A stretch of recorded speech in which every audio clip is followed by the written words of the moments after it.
Hi hello, നല്ല soft ആയിട്ടുള്ള വട്ടയപ്പം എങ്ങനെ തയ്യാറാക്കുന്നതെന്ന് നമുക്ക് നോക്കാം.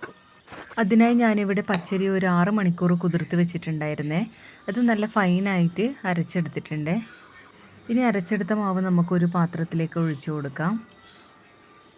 പച്ചരി അരക്കുമ്പോൾ കുറേ വെള്ളം ഒഴിച്ചു കൊടുക്കേണ്ട ആവശ്യമില്ല.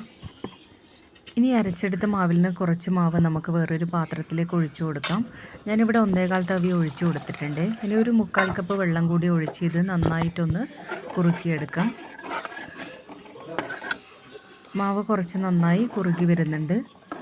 ഈ ഒരു കൺസിസ്റ്റൻസി ആകുമ്പോൾ നമുക്ക് ഫ്ലെയിം ഓഫ് ചെയ്യാം. തണുത്തതിന് ശേഷം ഈ ഒരു മാവ് മിക്സിയുടെ ജാറിലേക്ക് ഇട്ട് നന്നായി ഒന്ന് അരച്ചെടുക്കണം. അതിലേക്ക് തേങ്ങ ചിരവിയതും ഏലക്കാപ്പൊടി, പഞ്ചസാര, ഒരു നുള്ളുപ്പ്, കുറച്ച് ഈസ്റ്റും കൂടി ചേർത്ത് കൊടുക്കാം.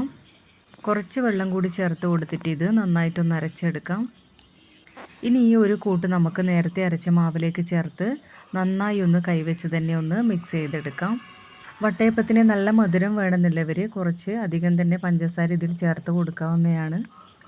മാവ് പൊന്തി വരുമ്പോൾ ചിലപ്പോൾ വട്ടയപ്പത്തിന് മധുരം കുറയാൻ സാധ്യതയുണ്ട്. ഞാനിതിപ്പോൾ രാത്രിയാണ് അരച്ച് വെച്ചേക്കുന്നത്. രാവിലെ തുറന്ന് നോക്കുമ്പോൾ മാവ് നന്നായി പൊന്തി വന്നിട്ടുണ്ടായിരുന്നു. ഇനി ഇത് വളരെ ലൈറ്റായിട്ടൊന്ന് മിക്സ് ചെയ്ത് കൊടുക്കാം. ഇനി ഒരു പാത്രത്തിലേക്ക് കുറച്ച് വെളിച്ചെണ്ണ ഒഴിച്ച് ഈ ബാറ്റർ അതിലേക്ക് ഒഴിച്ചു കൊടുത്ത് ഇഡ്ഡലി തട്ടിൽ നമുക്ക് ആവി കയറ്റിയെടുക്കാം. ഞാനിവിടെ 4 തവിയോളം ബാറ്റർ ഇതിലേക്ക് ഒഴിച്ചു കൊടുത്തിട്ടുണ്ടായിരുന്നേ. അടച്ച് വെച്ച് ഒരു 10-15 മിനിറ്റ് നേരം ഇതൊന്ന് ആവി കയറ്റിയെടുക്കാം. ഇനി മധുരം വേണ്ട എന്നുണ്ടെങ്കിൽ പഞ്ചസാര ചേർക്കാതെ നമുക്ക് ഈ വട്ടയപ്പം തയ്യാറാക്കാവുന്നതാണ്. അപ്പോൾ ഇത് നമ്മുടെ വട്ടയപ്പം ഇവിടെ വെന്ത് വന്നിട്ടുണ്ട്.